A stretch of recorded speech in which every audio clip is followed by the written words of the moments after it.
Brian Draper was born in 1990 in Sandy, Utah. His family later moved to Pocatello, Idaho. There, he went to Pocatello High School. Torrey Adamczyk was born on June 14, 1990, in Pocatello. He also attended Pocatello High School. Both were in their third year of high school when the act took place. They both loved horror movies, especially the Scream series. They often made videos talking about their favorite scenes. In those videos, they said they wanted to recreate something like that in real life. That idea would drive their later actions. On September 22, 2006, 16-year-old Cassie Jo Stoddart was staying at her aunt and uncle's house in Pocatello. She was there to look after the place while they were away. That evening, Draper and Adamczyk showed up, saying they wanted to watch a movie with her. After hanging out for a while, they left. Then they came back wearing masks and carrying sharp objects. Before they returned, they had shut off the power by messing with the breaker. Their plan was to scare her. When Cassie went to the basement to check the fuse box, they used their sharp weapon on her many times. 2 days later, her relatives found her and realized she was no longer alive. At first, police looked at Cassie's boyfriend, Matt Beckham, since he'd been with her earlier that night.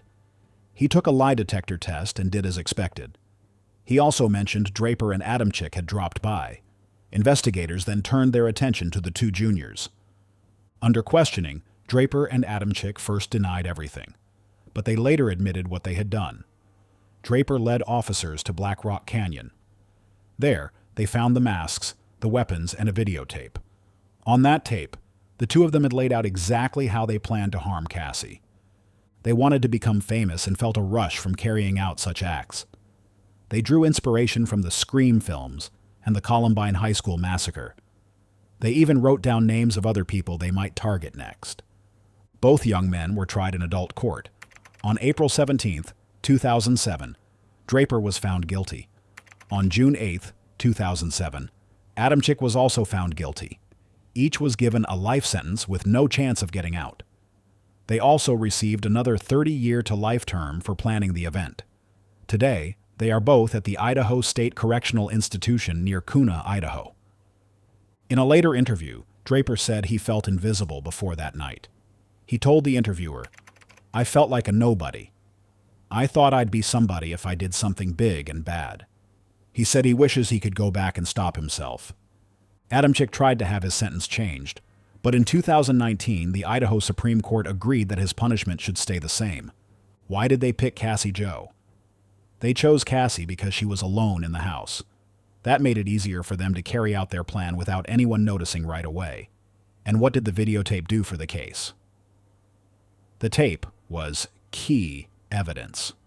It showed exactly how they planned everything. That left little doubt about what they did and why. The next teenage girl followed someone she trusted, right into a nightmare.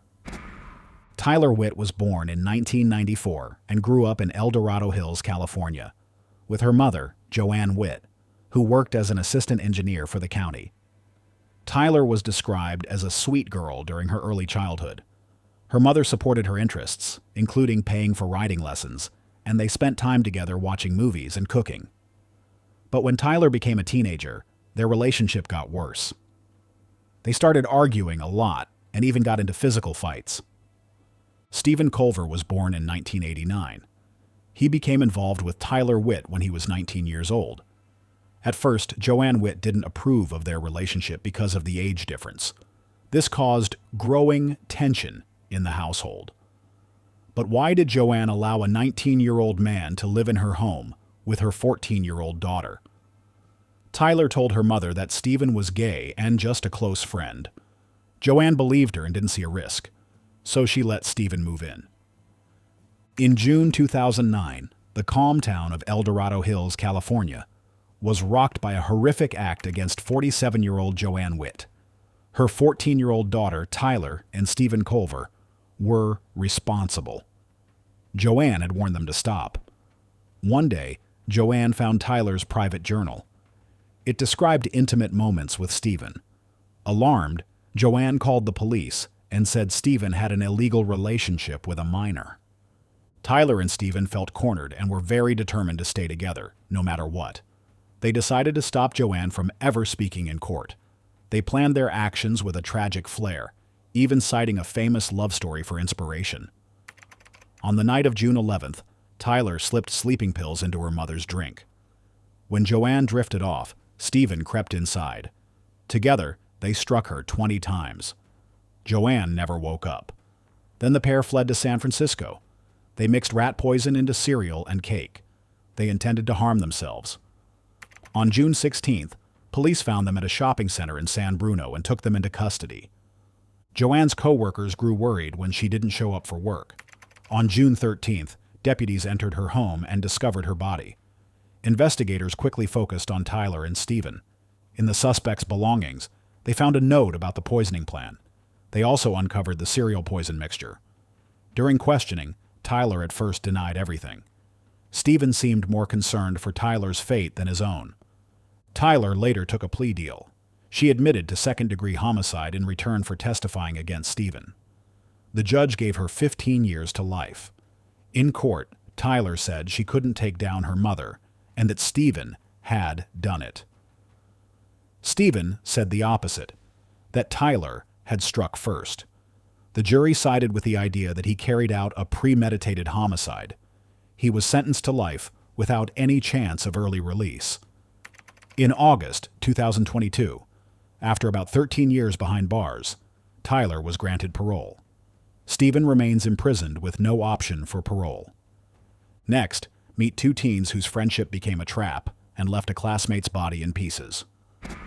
Elizabeth Roxanne Haysom was born in 1964 in Saskatchewan, Canada. She lived in privilege. Her father, Derek Haysom, ran a steel business. Her mother, Nancy Haysom, was a well-known social figure. Elizabeth spoke with ease and carried herself with poise. In 1984, she enrolled at the University of Virginia. Jens Suring was born in 1966 in Bangkok, Thailand. His father was a German diplomat, so Jens grew up moving between countries. He won a Jefferson Scholarship to study at the University of Virginia. That's where he met Elizabeth. They fell for each other almost right away. It wasn't a harmless teenage romance. Within months, their bond turned obsessive and controlling. They cut themselves off from friends. They exchanged letters full of dark daydreams, twisted comparisons, and vows of love that crossed the line between affection and danger. They weren't the type you'd expect to be tied to one of the worst double losses of life in Virginia's history. Elizabeth Haysom was graceful and bright. She grew up in a wealthy Canadian home. Jens Suring was a charming, highly gifted German teen whose parent worked as a diplomat.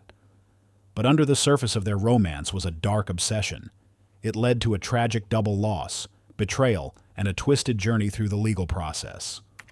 On March 30th, 1985, Elizabeth's parents, Derek and Nancy Haysom, were found lifeless in their home in Lynchburg, Virginia. The scene was brutal. Derek had 36 stab wounds. Nancy had more than 8. Her throat had been cut so deeply she almost lost her head. This was not a random break-in. It felt personal. Investigators first had no idea who might have done this. Elizabeth and her boyfriend Jens were far away when the bodies were discovered. They said they were on a trip, but their alibi began to fall apart. Elizabeth had rented a car in Charlottesville that weekend. She said they had taken a romantic drive to Washington, D.C., but gas receipts and mileage logs told a different story. That car had gone far enough to reach her parents' house, and then returned. But who carried out the act? At first, Jens Suring said he did it. He claimed he acted to protect Elizabeth. She had told him her parents treated her badly and tried to control her life. Jens believed that if they were gone, he and Elizabeth could be together without interference. Later, Jens changed his story. He said he had lied to shield Elizabeth. He thought his family ties might win him special treatment. He then said Elizabeth had planned everything. He even suggested that she might have been the one to physically carry it out. After the incident, the couple fled. They went first to New York, then to Europe. They used fake names and moved through several countries. In April 1986, British police arrested them in London for using false identities and bouncing checks. Once authorities realized who they were, the U.S. asked for their return. Jens fought that request. He feared he would face the harshest punishment available. Elizabeth chose to cooperate. Elizabeth's trial came first, in 1987. She pleaded guilty to helping plan it. In court, she admitted she had hated her parents. They disapproved of her relationship and she felt trapped. A judge sentenced her to 90 years in prison, 45 years for each parent. Jens's fight over extradition dragged on until 1990, when a deal kept him from facing a harsh final penalty. His trial in Virginia was intense. Prosecutors said he was the one who carried out the acts, out of love and anger. His lawyers said he was a young man under Elizabeth's sway. In 1990, Jens was found guilty on 2 counts of first-degree slaying. He received 2 life sentences. What sealed his fate? A sock print soaked in red body fluid matched his foot size. His own statements, even the ones he later recanted, worked against him. And personal letters between Jens and Elizabeth painted a picture of 2 people lost in a dangerous fantasy. No DNA directly tied him to the scene, but the rest of the evidence, along with his words, convinced the jury. Over the years, Jens fought to clear his name. He said he only made false statements to protect Elizabeth. Some journalists and former police officers agreed with him. They pointed to possible mishandling of evidence and a jury prejudice. In 2017, modern testing on the scene did not match Jens' DNA, but state officials said the full record still pointed to him. Elizabeth never changed her version. She kept saying she was not at the house that night, even as she admitted helping to plan. After serving 33 years, both were released on parole in 2019 and sent back to their home countries. Elizabeth returned to Canada. Jens went to Germany. Neither may come back to the U.S. On his release, Jens said, "I'm grateful to go home, but I leave a part of me in Virginia with those who stood by me." Elizabeth has stayed out of the spotlight since then. Even now, people wonder, was Jens a lovesick teen led astray, or did he always have it in him? Did Elizabeth truly mastermind everything, or did her plan simply spiral out of control? What we know is that 2 young people fell into a dangerous obsession. Their choices cost 2 lives, led to decades behind bars, and left a case that still divides opinion today. The next case looked like just another teenage couple, until their names were tied to 11 bodies across 2 states.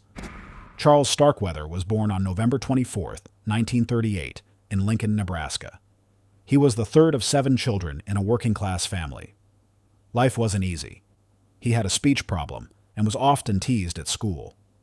He looked up to actor James Dean and soon began to copy his rebellious style and attitude. Carol Ann Fugate was born 5 years later, on July 30, 1943, also in Lincoln. She met Charles in 1956 when she was just 13 years old. They started dating soon after. Over time, their relationship became more intense and more unbalanced. Charles started to act possessive and controlling. In the winter of 1958, something shifted. The 2 teens set off on a dark path that would shock the country. Charles was 19. Carol was 14. What followed was a series of tragic events that took the lives of 11 people across Nebraska and Wyoming. It all began on January 21, 1958. Charles went to Carol's home and got into a heated argument with her mother and stepfather. The situation turned fatal. Then, her 2-year-old half-sister lost her life as well. Charles claimed Carol supported him. She said he wouldn't let her leave and warned her not to speak out.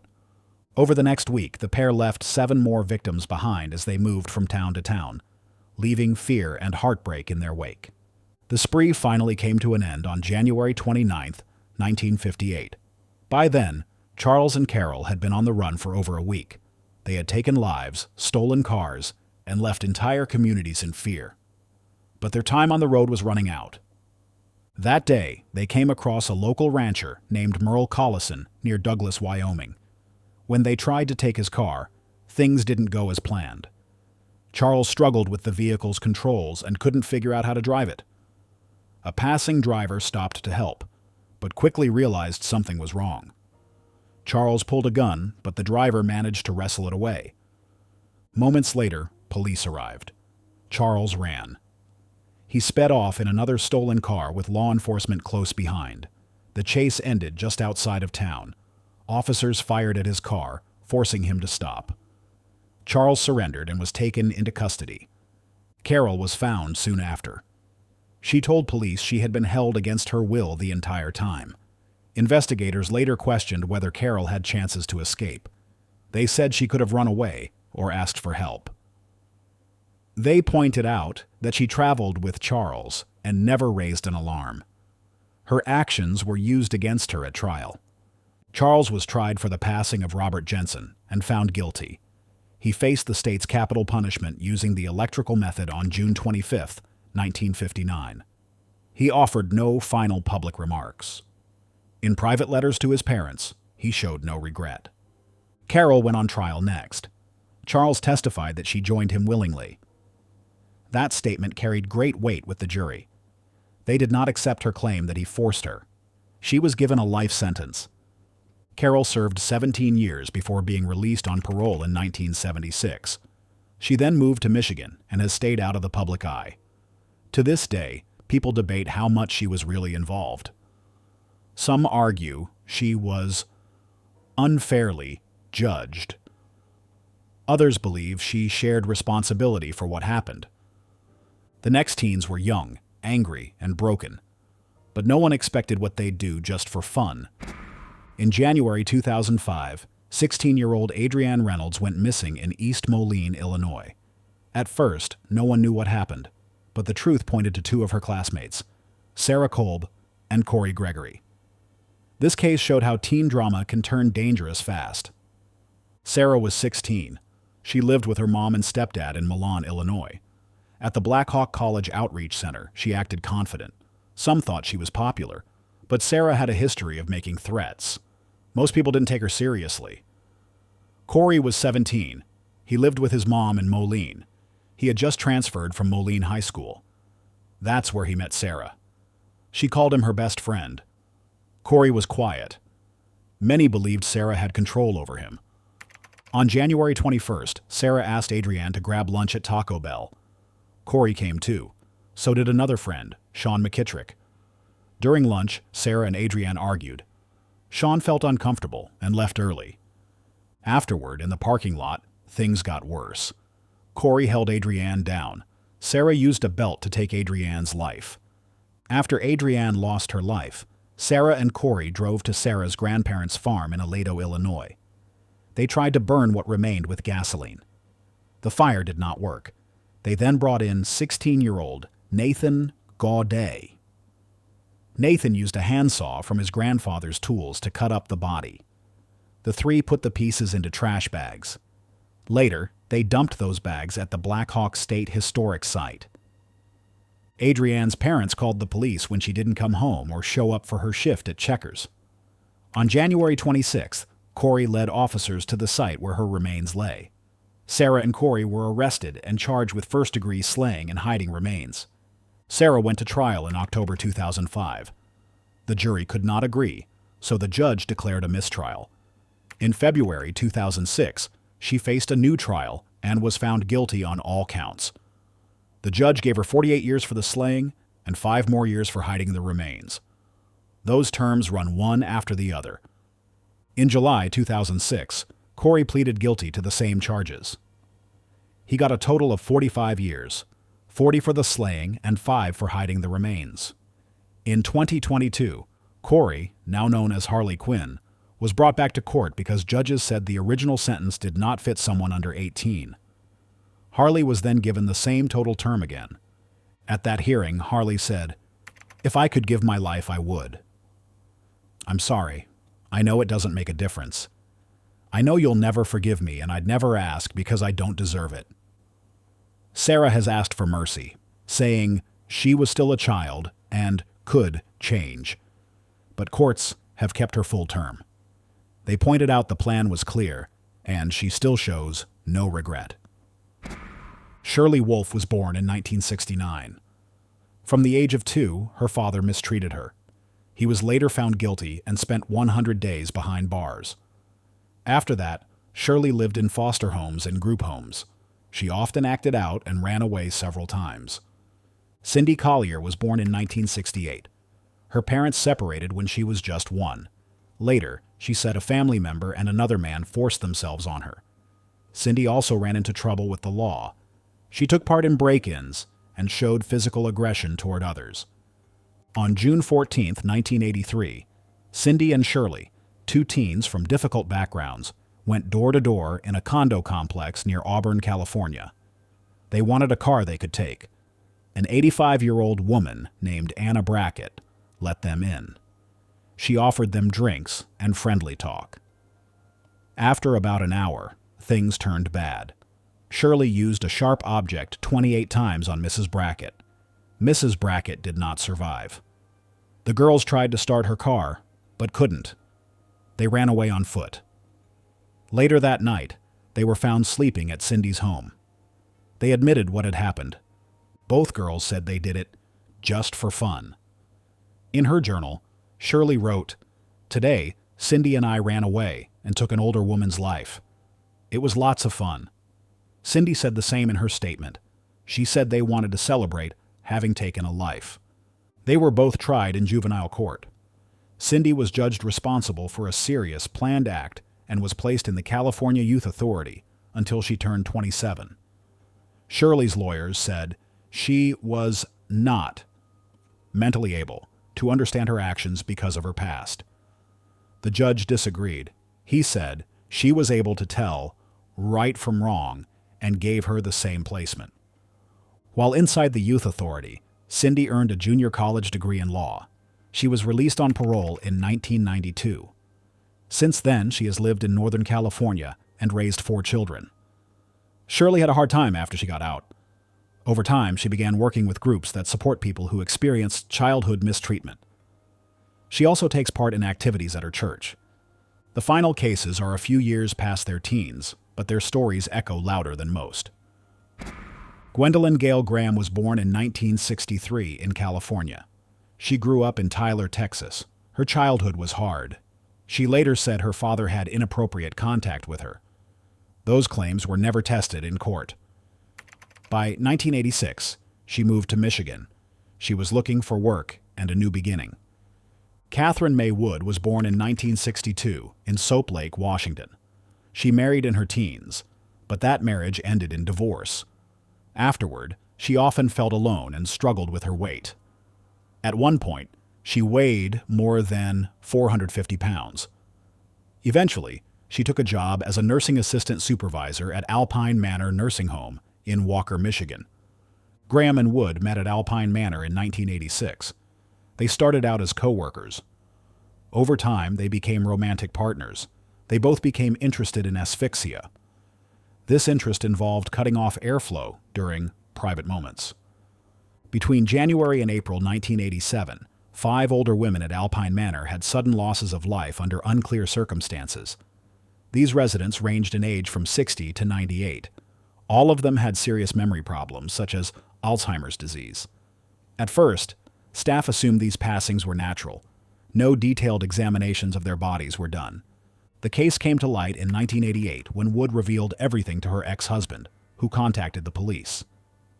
Investigators opened an inquiry and arrested both women in December 1988. Wood cooperated fully and pleaded guilty to 1 count of second-degree homicide and planning another. In Wood's later testimony, she said they first tried to pick victims whose initials spelled out MURDER. They dropped that idea because it was too hard to pull off. After that, they began calling each act of ending someone's life a day. They used the phrase forever and 5 days to mark their twisted bond. Both women were arrested in December 1988. Wood made a plea deal. She admitted to 1 count of second-degree homicide and 1 count of planning second-degree homicide. A judge gave her 20 to 40 years in prison. She also agreed to testify against Graham. Graham insisted she was innocent. She said Wood had invented the stories just to shock a coworker. There was no physical proof linking Graham to the acts, but the jury believed Wood's testimony and the other indirect evidence. On November 3, 1989, Graham was found guilty of 5 counts of first-degree homicide and 1 count of planning homicide. She received 5 life terms with no chance of release. Wood served almost 30 years before winning parole in January 2020. Her release sparked outrage. Victims' families worried she was still a danger. Graham remains behind bars in Michigan. Was Wood's testimony completely accurate? Her stories have shifted over time. At one point, she even said she made up everything to get back at Graham for leaving her. Those changes raise real doubts about how much she really saw and did. Could there be more victims? Authorities suspect they might be linked to other losses of life at Alpine Manor, but there isn't enough proof to bring new charges. We may never know the full number of people they harmed. Next, a daughter, a partner, and a plan to end her parents' lives. The reason? Not what you'd expect. Jennifer Pan was born in 1986 in Markham, Ontario.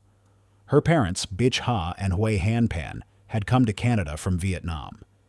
They set very high standards for her schoolwork and discipline. At first, Jennifer seemed to do everything they asked. Behind the scenes, though, she was falsifying her report cards and making up awards. She told people she was studying at Ryerson University and later at the University of Toronto.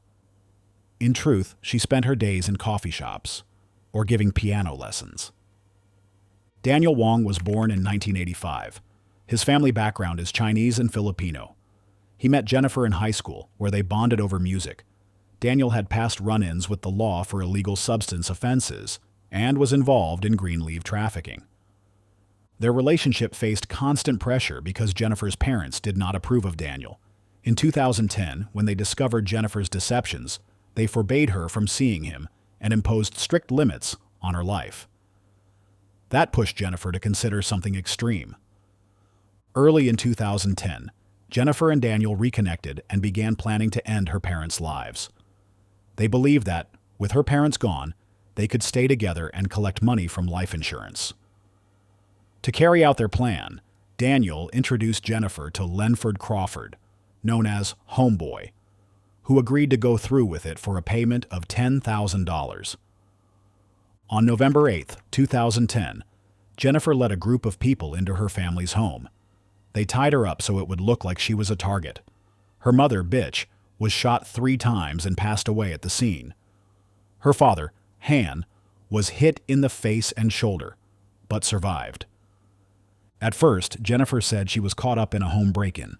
Her story had gaps. Her father's account also didn't match what she said. Investigators arrested Jennifer on November 22, 2010. In the months that followed, they took Daniel and the others who helped her into custody. The court case began in March 2014 and ran for almost 10 months. The lawyers presented a great deal of proof, including over 100 text messages between Jennifer and Daniel from the day of the incident. The jury found Jennifer, Daniel, and their helpers guilty of premeditated homicide, attempted homicide, and planning the homicide. All received life sentences with no chance to apply for release for 25 years. In May 2023, the Ontario Court of Appeal ordered a new trial for the premeditated homicide charge. The judges said the instructions given to the jury in the first trial were flawed. In April 2025, the Supreme Court of Canada agreed. Their convictions for attempted homicide, however, still stand. Jennifer is now held at the Grand Valley Institution for Women. Daniel is at Collins Bay Institution. They are not allowed to contact each other. Did Jennifer truly believe removing her parents was her only way out? She claimed she felt desperate and wanted to break free from her parents' control. Yet the careful steps she took suggest she planned everything in advance. Was Daniel fully on board, or did Jennifer push him into it? Daniel helped plan and set the incident in motion. That shows he was an active partner, not just someone who went along.